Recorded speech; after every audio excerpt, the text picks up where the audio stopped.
ਪਟਿਆਲੇ ਦਾ main stream media ਜਿਹਦੇ ਵਿੱਚ ਇਲੈਕਟ੍ਰੋਨਿਕ, ਪ੍ਰਿੰਟ ਤੇ ਸੋਸ਼ਲ ਮੀਡੀਆ ਦੇ ਵੱਖ-ਵੱਖ ਮੰਚ ਸ਼ਾਮਿਲ ਨੇ। ਤੁਹਾਡਾ ਸਾਰਿਆਂ ਦਾ ਬਹੁਤ-ਬਹੁਤ ਧੰਨਵਾਦ ਹੈ ਕਿ ਤੁਸੀਂ ਬਹੁਤ ਛੋਟੇ ਜਿਹੇ ਸੱਦੇ ਤੇ ਸ਼ਾਰਟ ਨੋਟਿਸ ਤੇ ਅੱਜ ਇੱਥੇ ਪਹੁੰਚੇ ਹੋ। ਇੱਕ ਦੋ ਗੰਭੀਰ ਵਿਸ਼ਿਆਂ ਤੇ ਗੱਲ ਕਰਨੀ ਹੈ ਤੁਹਾਡੇ ਜ਼ਰੀਏ। ਉਹ ਜਿਹੜੀਆਂ ਗੱਲਾਂ ਨੇ ਉਹ ਆਮ ਲੋਕਾਂ ਤੱਕ ਪਹੁੰਚਣੀਆਂ ਚਾਹੀਦੀਆਂ ਨੇ, ਸਾਡਾ ਫਰਜ਼ ਵੀ ਬਣਦਾ ਹੈ। 2015 ਦੇ ਵਿੱਚ ਜੋ ਸ਼੍ਰੀ ਗੁਰੂ ਗ੍ਰੰਥ ਸਾਹਿਬ ਜੀ ਦੀ ਬੇਅਦਬੀ ਹੋਈ, ਬਰਗਾੜੀ ਦੇ ਵਿੱਚ ਬੜਾ ਵੱਡਾ ਮੋਰਚਾ ਲੱਗਿਆ, ਫਿਰ ਉੱਥੇ ਗੋਲੀਆਂ ਚਲਾਈਆਂ ਗਈਆਂ, ਅਥਰੂ ਗੈਸ ਦੇ ਤੇ ਵਾਟਰ ਕੈਨਨ ਦੇ ਇਸਤੇਮਾਲ ਹੋਏ। ਉਹਦੇ ਵਿੱਚ 2 ਸ਼ਹੀਦੀਆਂ ਵੀ ਹੋਈਆਂ, ਜ਼ਖਮੀ ਵੀ ਹੋਏ ਬਹੁਤ, ਤੇ ਜਾਂਚ ਦੀ ਗੱਲ ਉੱਠੀ। ਖੈਰ 2015 ਤੋਂ 2017 ਤੱਕ ਕੀ ਜਾਂਚ ਜਿਹਦੀ ਮੰਗ ਕਰ ਸਕਦੇ ਸੀ, ਕਿਉਂਕਿ ਜਿਨ੍ਹਾਂ ਦੇ ਨਾਂ ਦੋਸ਼ੀਆਂ 'ਚ ਆਉਂਦੇ ਹੈ ਉਹੀ ਸਰਕਾਰ ਦੇ ਵਿੱਚ ਸੀਗੇ। ਇਸ ਕਰਕੇ ਉਹਨਾਂ ਨੇ ਜਸਟਿਸ ਜੋਰਾ ਸਿੰਘ ਦੀ ਜਿਹੜੀ ਰਿਪੋਰਟ ਸੀ ਉਹਨੂੰ ਕੂੜੇਦਾਨ 'ਚ ਹੀ ਸੁੱਟਤਾ। ਮਤਲਬ ਉਸ ਰਿਪੋਰਟ ਨੂੰ ਰਿਸੀਵ ਕਰਨਾ ਵੀ ਵਾਜਬ ਨਹੀਂ ਸਮਝਿਆ। ਤਾਂ ਕੈਪਟਨ ਸਾਹਿਬ ਨੇ ਗੁਟਕਾ ਸਾਹਿਬ ਦੀ ਸਹੁੰ ਖਾਧੀ ਸੀ ਕਿ ਮੈਂ ਸਰਕਾਰ ਬਣਨ ਦੇ ਇੱਕ ਹਫ਼ਤੇ ਦੇ ਵਿੱਚ ਦੋਸ਼ੀਆਂ ਨੂੰ ਸਜ਼ਾ ਦੇ ਦੇਣੀ ਹੈ। ਉਹਨਾਂ ਨੇ ਜਸਟਿਸ ਰਣਜੀਤ ਸਿੰਘ ਦੀ ਅਗਵਾਈ 'ਚ ਕਮਿਸ਼ਨ ਬਿਠਾਤਾ। 1 ਸਾਲ ਪੂਰਾ ਉਹਦੇ 'ਚ ਲੰਘਿਆ। ਜਸਟਿਸ ਰਣਜੀਤ ਸਿੰਘ ਦੀ ਜਿਹੜੀ ਰਿਪੋਰਟ ਸੀ ਉਹਦਾ ਵਿਧਾਨ ਸਭਾ 'ਚ ਟੇਬਲ ਕੀਤੀ ਗਈ, ਉਹਦਾ ਲਾਈਵ ਟੈਲੀਕਾਸਟ ਦੇਖਿਆ ਹੋਣਾ ਸਾਰਿਆਂ ਨੇ। ਉੱਥੇ ਕਈ ਮੰਤਰੀ ਬੋਲੇ ਬੜੀ ਉੱਚੀ ਆਵਾਜ਼ 'ਚ ਕਿ ਅਸੀਂ ਇਨਸਾਫ ਦੇਣਾ ਹੀ ਦੇਣਾ, ਇਨਸਾਫ ਦਵਾਵਾਂਗੇ। ਫਿਰ SIT ਬਣਾਈ ਕੁਮਰ ਵਿਜੇ ਪ੍ਰਤਾਪ ਦੀ ਅਗਵਾਈ 'ਚ। ਉਹਨਾਂ ਨੇ ਬਹੁਤ ਮਿਹਨਤ ਕਰਕੇ, ਬਹੁਤ ਜੋਖਿਮ ਲੈ ਕੇ ਤੱਥ ਇਕੱਠੇ ਕੀਤੇ, ਸਬੂਤ ਇਕੱਠੇ ਕੀਤੇ। ਉੱਥੇ ਜਾ ਕੇ ਗੱਲਾਂ ਕੀਤੀਆਂ, ਲੋਕਾਂ ਨੂੰ ਪੁੱਛਿਆ ਕਿਵੇਂ ਸੀ, ਕੌਣ ਸੀ, ਕੀ ਸੀ। ਅਣਪਛਾਤੀ ਪੁਲਿਸ ਤੇ ਜਿਹੜਾ ਪਰਚਾ ਦਰਜ ਸੀ ਉਹਨੂੰ ਵੀ ਲੱਭਿਆ। ਪੁਲਿਸ ਕਦੇ ਅਣਪਛਾਤੀ ਨਹੀਂ ਹੁੰਦੀ। ਹੋਮ ਮਿਨਿਸਟਰ ਨੂੰ ਜਾਂ SSP ਨੂੰ ਜਾਂ ਸਾਰਾ ਪਤਾ ਹੁੰਦਾ ਕਿਹੜੀ ਫੋਰਸ ਕਿੱਥੇ ਜਾ ਰਹੀ ਹੈ। ਤੇ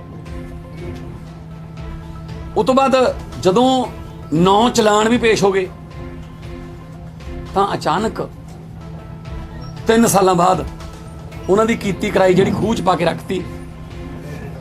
ਬਾਦਲਾਂ ਤੇ ਕੈਪਟਨ ਅਮਰਿੰਦਰ ਸਿੰਘ ਦੇ ਆਪਸੀ ਗੱਠਜੋੜ ਨੇ, ਆਪਸ 'ਚ ਰਲੇ ਹੋਏ ਨੇ। ਮੈਂ ਕਦੋਂ ਦਾ ਕਹੀ ਨਾ ਰਲੇ ਹੋਏ ਨੇ। ਤੇ ਹੁਣ ਤਾਂ ਫਿਰ ਕੋਈ ਮੈਨੂੰ ਸਬੂਤ ਦੇਣ ਦੀ ਲੋੜ ਨਹੀਂ। ਇਹ ਤੋਂ ਵੱਡਾ ਸਬੂਤ ਕੁਝ ਹੋ ਨਹੀਂ ਸਕਦਾ ਕਿ ਆਪਸ ਦੇ ਵਿੱਚ ਇਹ ਰਲੇ ਹੋਏ ਨੇ। ਤੇ ਅਚਾਨਕ ਹੀ ਹਾਈ ਕੋਰਟ ਵੱਲੋਂ ਇਹ ਫੈਸਲਾ ਆਉਂਦਾ ਹੈ ਕਿ SIT ਦਾ ਜਿਹੜਾ ਰਿਪੋਰਟ ਆ ਉਹ ਖਾਰਜ ਕੀਤੀ ਜਾਂਦੀ ਹੈ। ਤੇ ਇਹ ਪੁੱਛ ਲਿਆ ਜਾਂਦਾ ਹੈ ਪੰਜਾਬ ਸਰਕਾਰ ਦੇ ਵਕੀਲਾਂ ਨੂੰ ਕਿ ਜੀ ਤੁਸੀਂ CBI ਦੀ ਜਾਂਚ ਪਸੰਦ ਕਰੋਗੇ, ਹਰਿਆਣਾ ਪੁਲਿਸ ਦੀ, ਜਾਂ ਫਿਰ ਇੱਕ ਨਵੀਂ SIT ਜਿਹਦੇ ਵਿੱਚ ਕੁਮਰ ਵਿਜੇ ਪ੍ਰਤਾਪ ਨਹੀਂ ਹੋਣੇ ਚਾਹੀਦੇ। ਤੁਹਾਨੂੰ ਸੁਣ ਕੇ ਹੈਰਾਨੀ ਹੋਊਗੀ, ਪੰਜਾਬ ਸਰਕਾਰ ਦੇ ਜਿਹੜੇ ਵਕੀਲ ਉਹ ਕਹਿੰਦੇ ਜੀ SIT ਅਸੀਂ ਬਣਾਵਾਂਗੇ, ਆਹ ਫੈਸਲਾ ਕਰ ਦਿਓ। ਹੁਣ ਜਦੋਂ ਹਾਈ ਕੋਰਟ ਦੇ ਫੈਸਲਾ ਦਿੱਤਾ, ਜਦੋਂ ਹਾਈ ਕੋਰਟ ਨੂੰ ਤੁਸੀਂ ਸਲਾਹ ਨਾਲ, ਤੁਹਾਡੀ ਸਲਾਹ ਨਾਲ ਇਹ ਤੁਸੀਂ ਚੁਣਿਆ ਰਸਤਾ, ਤਾਂ ਹੁਣ ਤੁਸੀਂ ਇਹਨੂੰ ਚੈਲੰਜ ਕਿਵੇਂ ਕਰੋਗੇ ਸੁਪਰੀਮ ਕੋਰਟ 'ਚ? ਉਹ ਕਹਿਣਗੇ ਤੁਹਾਡੀ ਕੰਸੈਂਟ ਨਾਲ ਤਾਂ ਹੋਇਆ ਹੈ। ਔਰ ਅਤੁਲ ਨੰਦਾ ਜਿਹੜਾ ਕਿ ਐਡਵੋਕੇਟ ਜਨਰਲ ਹੈ, ਜਿਹੜਾ ਕਿ ਕੇਸ ਹਾਰਨ ਵਾਸਤੇ ਰੱਖਿਆ ਹੋਇਆ ਪੰਜਾਬ ਸਰਕਾਰ ਨੇ, ਬੜੀ 150 ਵਕੀਲਾਂ ਦੀ ਫੌਜ ਹੈ, ਉਹ ਕੋਲੇ ਬਹਿ ਕੇ ਆਰਡਰ ਜਿਹੜਾ ਉਹ ਟਾਈਪ ਕਰਵਾ ਰਿਹਾ ਹੈ। ਫਿਰ ਤੁਸੀਂ ਇਨਸਾਫ ਦੀ ਉਮੀਦ ਕੀ ਕਰ ਸਕਦੇ ਹੋ? 4 ਸਾਲ ਲੰਘਾਤੇ ਜੀ। ਹੁਣ ਸੁਪਰੀਮ ਕੋਰਟ ਜਾਣਗੇ, ਸਾਲ ਉੱਥੇ ਲੰਘੂ।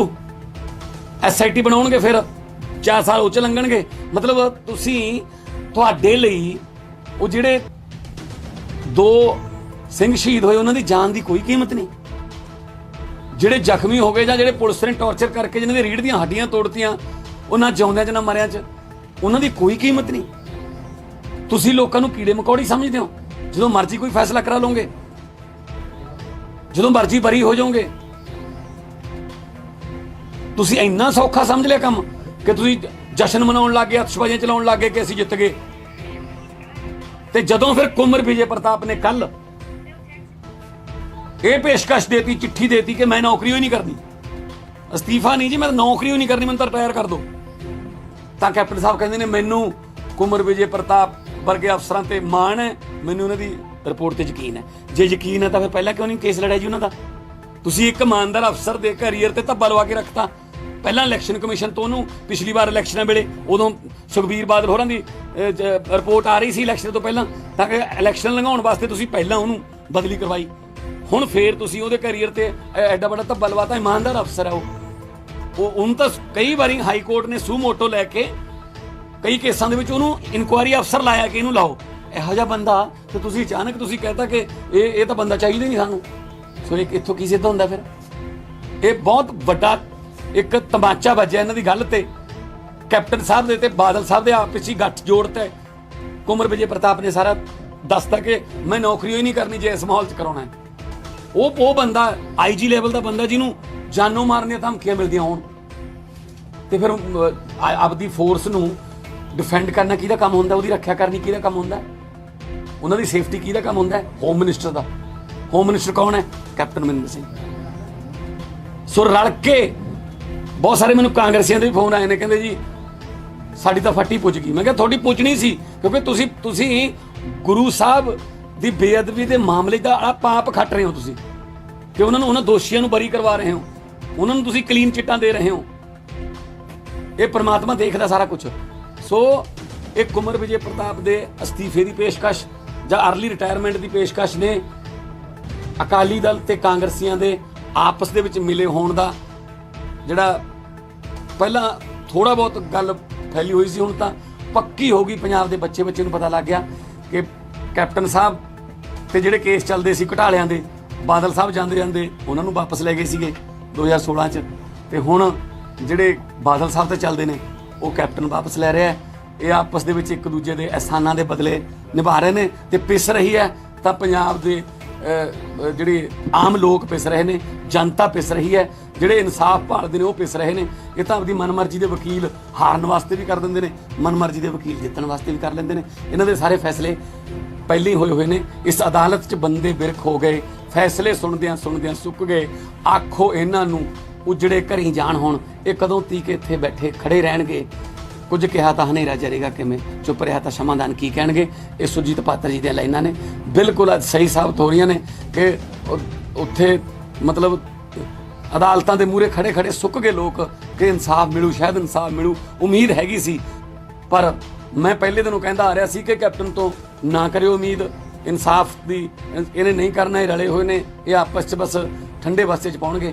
ਸੋ ਇਹ ਗੱਲ ਲੋਕਾਂ ਦੇ ਸਾਹਮਣੇ ਆ ਚੁੱਕੀ ਹੈ। ਤੇ ਕੁੰਵਰ ਵਿਜੇ ਪ੍ਰਤਾਪ ਹੋਰਾਂ ਦੀ ਦ੍ਰਿੜ ਇਰਾਦੇ ਦੀ, ਉਹਨਾਂ ਦੇ ਜਜ਼ਬੇ ਦੀ ਔਰ ਉਹਨਾਂ ਦੀ ਇਮਾਨਦਾਰੀ ਦੀ ਅਸੀਂ ਜਿਹੜੀ ਹੈ ਉਹ ਤਾਰੀਫ ਕਰਦੇ ਹਾਂ, ਸਲਾਮ ਕਰਦੇ ਹਾਂ ਕਿ ਕੋਈ ਇਹੋ ਜਿਹਾ ਅਫਸਰ ਹੈਗਾ ਜਿਹੜਾ ਸੱਚੇ ਦਿਲੋਂ ਜਿਹਨੇ ਇਨਕੁਆਇਰੀ ਕੀਤੀ, ਪਰ ਉਹ ਨਹੀਂ ਸਿਰੇ ਲੱਗੀ, ਉਹ ਅਲੱਗ ਗੱਲ ਹੈ। ਪਰ ਉਹ ਪਰਿਵਾਰ ਜਿਹੜਾ ਹੈ, ਮੇਰੀ ਗੱਲ ਹੁੰਦੀ ਉਹਨਾਂ ਨਾਲ, ਉਹ ਕੁੰਵਰ ਵਿਜੇ ਪ੍ਰਤਾਪ ਦੀ ਜਿਹੜੀ SIT ਹੈ, ਉਹ ਜਿਹੜੀ ਉਹਦੀ ਰਿਪੋਰਟ ਹੈ ਉਹ ਹੁਣ ਤਾਂ ਜਨਤਕ ਹੋ ਸਕਦੀ ਹੈ, ਕਿਉਂਕਿ ਜਿਹੜੀ ਚੀਜ਼ ਕੋਰਟ ਦੇ ਵਿੱਚ ਪੇਸ਼ ਹੋ ਜੇ ਉਹ ਪਬਲਿਕ ਡੋਮੇਨ 'ਚ ਆ ਜਾਂਦੀ ਹੈ, ਤੇ ਉਹਦੇ ਪਰਚੇ ਛਪਾ ਕੇ ਉਹ ਵੰਡਣਗੇ ਕਿ ਭਾਈ ਆਹ ਦੋਸ਼ੀ ਨੇ, ਇਹਨਾਂ ਦੇ ਨਾਂ ਨੇ ਪੁਲਿਸ ਵਾਲਿਆਂ ਦੇ, ਇਹਨਾਂ ਦੇ ਨਾਂ ਨੇ ਜਿਹੜੇ ਪੋਲੀਟੀਕਲ ਲੋਕਾਂ ਦੇ, ਤੇ ਉਹ ਜਨਤਾ ਦੇ ਵਿੱਚ ਪਹੁੰਚਣਗੇ। ਤੇ ਜਨਤਾ ਜਿਹੜੀ ਹੈ, ਮੈਂ ਪਹਿਲਾਂ ਵੀ ਇਹੀ ਕਹਿਣਾ ਹੁੰਦਾ, ਅੱਜ ਵੀ ਇਹੀ ਕਹਿਣਾ ਕਿ ਆਹ ਕਚਹਿਰੀਆਂ ਜਿਹੜੀਆਂ ਨੇ, ਇੱਥੇ ਮਹਿੰਗੇ ਵਕੀਲ ਕਰ ਲਓਗੇ, ਗਵਾਹ ਮਕਰਾ ਲਓਗੇ, ਇੱਥੇ ਗੰਢ ਤੁੱਪਾਂ ਕਰ ਲਓਗੇ ਦੂਜੀਆਂ ਪਾਰਟੀਆਂ ਨਾਲ, ਤਾਂ ਕੇਸ ਜਿੱਤ ਜਾਓਗੇ। ਪਰ ਜਿਹੜੀ ਲੋਕਾਂ ਦੀ ਕਚਹਿਰੀ ਹੈ ਤੇ ਜਿਹੜੀ ਪਰਮਾਤਮਾ ਦੀ ਕਚਹਿਰੀ ਹੈ, ਉਹਦੇ 'ਚ ਤੁਹਾਨੂੰ ਵਕੀਲ ਨਹੀਂ ਲੱਭਣਾ। ਕੋਈ ਸਵਾਲ ਤੁਹਾਡਾ ਹੋਵੇ? ਅਗਰ ਤੁਹਾਡੀ ਸਰਕਾਰ ਬਣਦੀ ਹੈ, ਤੁਸੀਂ ਸਭ ਤੋਂ ਪਹਿਲਾਂ ਇਸ ਕੇਸ ਨੂੰ ਕਿੱਦਾਂ ਦੇਖੋਗੇ? ਬਹਿਬਲ ਗਲਾਕੋਟੀ ਵਾਲਿਆਂ ਨੇ ਚਲੋ ਮੰਨ ਲਿਆ, ਤੁਸੀਂ ਕਹਿ ਰਹੇ ਹੋ ਵੀ ਇੱਕ ਰਲੇ ਵੇ ਨੇ, ਤੁਹਾਡੀ ਸਰਕਾਰ ਬਣਦੀ ਹੈ, ਤੁਸੀਂ ਕਿੱਦਾਂ ਲਓਗੇ? ਅਸੀਂ ਤਾਂ ਕੁੰਵਰ ਵਿਜੇ ਪ੍ਰਤਾਪ ਹੋਰਾਂ ਦੀ ਜਿਹੜੀ SIT ਹੈ, ਉਹਦੀ ਰਿਪੋਰਟ ਜਿਹੜੀ ਹੈ ਉਹ ਤਾਂ ਹੁਣ ਜਨਤਕ ਹੋ ਜਾਊਗੀ। ਉਹਨੂੰ ਤੇ ਐਕਸ਼ਨ ਕਿਉਂ ਨਹੀਂ ਲਿਆਗਾ? 9 ਚਲਾਨ ਪੇਸ਼ ਕਰਨ ਤੋਂ ਬਾਅਦ ਵੀ ਤੁਸੀਂ ਐ ਕਿਵੇਂ ਚੱਕ ਕੇ ਭਗਾ ਕੇ ਮਾਰੀ ਜੀ? ਤੁਹਾਡੀ ਗੱਲ ਕਰ ਰਹੇ ਅਸੀਂ ਐਕਸ਼ਨ ਲਵਾਂਗੇ। ਅਸੀਂ ਤਾਂ ਦੁੱਧ ਦਾ ਦੁੱਧ, ਪਾਣੀ ਦਾ ਪਾਣੀ। ਸੁਖਬੀਰ ਬਾਦਲ ਵੀ ਦੋਸ਼ੀ ਨੂੰ ਅੰਦਰ ਭੇਜੋਗੇ? ਕਿਉਂ ਜੀ? ਹੋਰ ਫਿਰ ਕਿੱਥੇ ਭੇਜਾਂਗੇ ਉਹਨੂੰ? ਮਾਨ ਸਾਹਿਬ ਜਦੋਂ ਦਿੱਲੀ 'ਚ ਆਪਣੀ ਸਰਕਾਰ ਬਣੀ, ਕੱਲਾ ਸੁਖਬੀਰ ਬਾਦਲ ਕਿਉਂ? ਕਾਨੂੰਨ ਤੋਂ ਉੱਪਰ ਹੋ ਗਿਆ ਸੁਖਬੀਰ ਬਾਦਲ। ਮਾਨ ਸਾਹਿਬ ਇੱਕ ਦਿੱਲੀ 'ਚ ਸਰਕਾਰ ਬਣੀ ਸੀ, ਉਦੋਂ ਕੇਜਰੀਵਾਲ ਜੀ ਕਹਿੰਦੇ ਸੀ ਕਿ ਸ਼ੀਲਾ ਦੀਕਸ਼ਿਤ ਨੂੰ ਪਹਿਲੇ ਅੰਦਰ ਜਾਏਗੀ। ਸਰ ਕੀ ਉਹੀ ਚੀਜ਼ ਦਿੱਲੀ ਦੇ ਵਿੱਚ ਸਾਡੇ ਕੋਲ ਐਂਟੀ ਕਰਪਸ਼ਨ ਬਿਊਰੋ ਹੀ ਖੋਲ੍ਹੀ ਸੀ। ਅਸੀਂ ਇਨਕੁਆਇਰੀ ਕਿਵੇਂ ਕਰਾਈ ਉਹਨਾਂ ਦੀ? ਦਿੱਲੀ ਦੇ ਵਿੱਚ ਜਿਹੜੀ ਚੀਜ਼ ਤੇ ਉਹਨਾਂ ਨੂੰ ਲੱਗਦਾ ਕਿ ਇੱਥੇ ਜਿਹੜਾ ਇਹ ਸਾਨੂੰ ਗ੍ਰਿਫਤਾਰ ਕਰ ਸਕਦੇ ਨੇ, ਸਾਡੇ ਤੇ ਐਕਸ਼ਨ ਲੈ ਸਕਦੇ ਨੇ, ਉਹ ਸਾਡੇ ਤੋਂ ਖੋਹ ਲੈਂਦੇ ਨੇ। ਦਿੱਲੀ ਸਰਕਾਰ ਦੀਆਂ ਸ਼ਕਤੀਆਂ ਕਢਾਈ ਜਾਂਦੇ ਨੇ।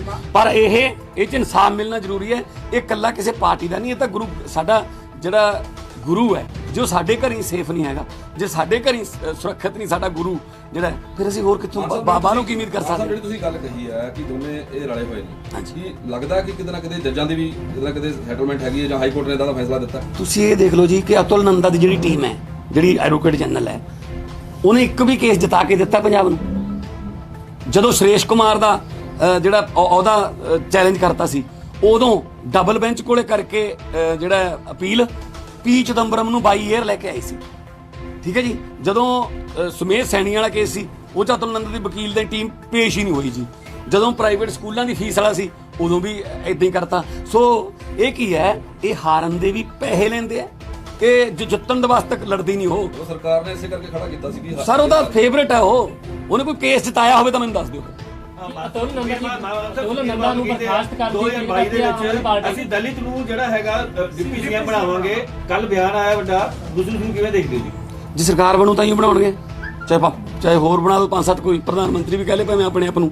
ਤੁਸੀਂ ਦੇਖ ਲਓ ਸੁਖਬੀਰ ਬਾਦਲ ਨੇ ਅਕਾਲੀ ਦਲ ਦਾ ਇਹ ਹਾਲ ਕਰਤਾ ਕਿ ਮੁੱਖ ਮੰਤਰੀ ਦਾ ਚਿਹਰਾ ਅਨਾਉਂਸ ਕਰਨ ਵਾਸਤੇ, ਉਹਨੂੰ ਪ੍ਰਸਤਾਵ ਕਰਨ ਵਾਸਤੇ ਬੰਦਾ ਨਹੀਂ ਲੱਭ ਰਿਹਾ, ਆਪ ਹੀ ਕਹਿਤਾ, ਕਹਿੰਦਾ ਮੈਂ ਹੀ ਹੋਊਂਗਾ ਜੀ, ਠੀਕ ਹੈ ਨਾ। ਸੋ ਉਹਨਾਂ ਲੋਕਾਂ ਦੇ ਦਿਲੋਂ ਰਹਿ ਭਾਜੀ। ਕੱਲ ਵਿਸਾਖੀ ਦਾ ਦਿਹਾੜਾ ਸੀਗਾ, ਕੱਲ ਦਮਦਮਾ ਸਾਹਿਬ ਲੋਕਾਂ ਨੇ ਗੁਰਦੁਆਰੇ 'ਚ ਵਿਰੋਧ ਕੀਤਾ। ਹੁਣ ਇਹ ਤੋਂ ਬਾਅਦ ਹੋਰ ਲੋਕਾਂ ਦੇ ਦਿਲੋਂ ਕੀ ਲੈ ਜਾਣਗੇ ਉਹ? ਮਾਨ ਸਾਹਿਬ ਕੱਲ ਵੀ ਸਵਾਲ ਪੁੱਛਿਆ ਗਿਆ ਸੀ, ਚਿਹਰਾ ਤੁਸੀਂ ਕਿਉਂ ਨਹੀਂ ਸੀਐਮ ਸਾਹਿਬ ਦਾ ਪੰਜਾਬ ਦਾ? ਕਰਾਂਗੇ ਤੁਹਾਡੇ ਕੋਲ ਸਵਾਲ ਹੀ ਕਰਾਂਗੇ ਜੀ, ਕਰਾਂਗੇ। ਕਿੰਨੀ ਕੁ ਦੇਰ ਲੱਗੇਗੀ? ਮਹੀਨਾ 2 ਮਹੀਨੇ? ਬਸ ਆ ਮਹੀਨੇ 2 ਮਹੀਨੇ 'ਚ ਮਾਨ ਸਾਹਿਬ ਨੇ ਫੈਸਲਾ ਕੀਤਾ, ਇਹ ਜੇ ਹੋਰ ਵੀ ਫੈਸਲੇ ਕੀਤੇ ਐਟ ਦੀ ਸਪੋਰਟ ਵਿੱਚ ਨਹੀਂ ਰੱਦ ਕੀਤਾ ਜਾਂਦਾ ਹੈ ਜੀ। ਹੋਰ ਕਈ ਫੈਸਲਾ ਜਿਹਾ ਹੋਇਆ ਵੀ ਰੱਦ ਕੀਤਾ ਜਾਂਦਾ ਫੈਸਲਾ। ਜਿਹੜੇ ਫੈਸਲੇ ਸਰਕਾਰ ਨਹੀਂ ਲੈ ਸਕਦੀ, ਠੀਕ ਹੈ ਨਾ, ਉਹ ਹਾਈ ਕੋਰਟ ਤੋਂ ਕਰਾ ਲੈਂਦੇ ਨੇ। ਮਾਨ ਸਾਹਿਬ ਨਵਜੋਤ ਸਿੰਘ ਸਿੱਧੂ ਬਰਗਾੜੀ ਗਏ ਆ, ਉਹਨਾਂ ਨੇ ਵੀ ਇਹੀ ਮੰਗ ਕੀਤੀ ਹੈ ਕਿ ਕਿਤੇ ਨਾ ਕਿਤੇ ਜਿਹੜੀ ਜਨਤਕ ਹੋਣੀ ਚਾਹੀਦੀ ਹੈ ਰਿਪੋਰਟ। ਕਿਸ ਤਰ੍ਹਾਂ ਦੇਖਦੇ ਇਸ ਪੱਖ ਨੂੰ? ਨਹੀਂ, ਉਹ ਜਿਹੜੀ ਕੋਰਟ ਚਲੀ ਗਈ ਨਾ, ਜਿਹੜੀ SIT ਦੀ ਰਿਪੋਰਟ, ਉਹ ਤਾਂ ਫਿਰ ਪਬਲਿਕ ਡੋਮੇਨ 'ਚ ਹੈਗੀ, ਤੁਸੀਂ ਵੀ ਕਢਾ ਸਕਦੇ ਹੋ ਕੋਰਟ 'ਚੋਂ। ਆਮ ਆਦਮੀ ਪਾਰਟੀ ਕਢਾਏਗੀ ਉਹਨੂੰ? ਸਾਡੇ ਕੋਲ ਹੈਗੀ ਹੈ। ਨਹੀਂ, ਫਿਰ ਤੁਸੀਂ ਜਨਤਕ ਕਰੋਗੇ ਉਹਨੂੰ? ਕਹਾਂ ਕਰ ਜਨਤਕ ਤਾਂ ਹੋ ਹੀ ਗਈ, ਉਹ ਬਣ ਰਹੇ ਨੇ, ਪਰਚੇ ਬਣ ਰਹੇ ਨੇ। ਆਪਾਂ ਗੱਲ ਕਰ ਰਹੇ ਹਾਂ, ਆਮ ਆਦਮੀ ਪਾਰਟੀ ਪਰਚੇ ਛਪਾ ਕੇ ਪਿੰਡਾਂ 'ਚ ਜਾਏਗੀ? ਨਹੀਂ ਜੀ, ਉਹ ਉਹਨਾਂ ਦਾ ਪਰਿਵਾਰ ਜਾ ਰਿਹਾ, ਜਿਹੜੇ ਬੰਦੇ ਰੋਜ਼ ਪੇਸ਼ੀ ਤੇ ਆਏ। ਕ੍ਰਿਸ਼ਨ ਭਗਵਾਨ ਸਿੰਘ ਦਾ ਬੇਟਾ ਜਿਹੜਾ ਹੈ, ਉਹ ਮੇਰੇ ਨਾਲ ਇਨ ਟੱਚ ਹੈ, ਅਸੀਂ ਉਹਨਾਂ ਦਾ ਸਾਥ ਦੇਵਾਂਗੇ, ਕਿਉਂਕਿ ਤਾਂ ਇਹ ਕੋਈ ਕੀੜੇ ਮਕੌੜੇ ਥੋੜੀ ਹੈ, ਕੋਈ ਗੋਲੀਆਂ ਮਾਰਤੇ ਚਲੇ ਗਏ, ਅਣਪਛਾਤੀ ਪੁਲਿਸ ਸੀ, ਇਦਾਂ ਥੋੜੀ ਹੋਊਗਾ। ਦੋਸ਼ੀਆਂ ਨੂੰ ਸਜ਼ਾ ਮਿਲਣੀ ਚਾਹੀਦੀ ਹੈ। ਕਰੋੜਾਂ ਲੋਕਾਂ ਦੀਆਂ ਭਾਵਨਾਵਾਂ ਜੁੜੀਆਂ ਹੋਈਆਂ ਇਹਦੇ ਨਾਲ। ਜੇ ਅਸਤੀਫਾ ਕੁੰਵਰ ਵਿਜੇ ਪ੍ਰਤਾਪ ਨੂੰ ਦੇਣ ਦੀ ਲੋੜ ਨਹੀਂ ਪੈਣੀ ਚਾਹੀਦੀ ਸੀ। ਜਿਸ ਦਿਨ ਹਾਈ ਕੋਰਟ ਨੇ ਖਾਰਜ ਕੀਤਾ ਸੀ, ਇਮੀਡੀਏਟਲੀ ਅਤੁਲ ਨੰਦਾ ਤੋਂ ਅਸਤੀਫਾ ਲੈਂਦੇ ਕੈਪਟਨ ਸਾਹਿਬ ਤੇ ਆਪਣੀ ਟੀਮ ਨੂੰ ਸਸਪੈਂਡ ਆਪਣੇ ਕਰਦੇ। ਉਮੀਦਵਾਰ ਹੈ ਸੀਐਮ ਦੇ ਅਨਾਉਂਸ ਤੋਂ ਬਾਅਦ ਤੁਰਾਰੋਗੇ ਜਾਂ ਪਹਿਲਾਂ ਉਮੀਦਵਾਰਾਂ ਦੇ ਜਿਹੜੇ ਨਾਮ ਸੂਚੀ ਦੇ ਨਾਲ ਦੀ ਨਾਲ ਤੁਹਾਨੂੰ ਦੱਸੀ ਜਾਵਾਂਗੇ, ਕੋਈ ਗੱਲ ਨਹੀਂ।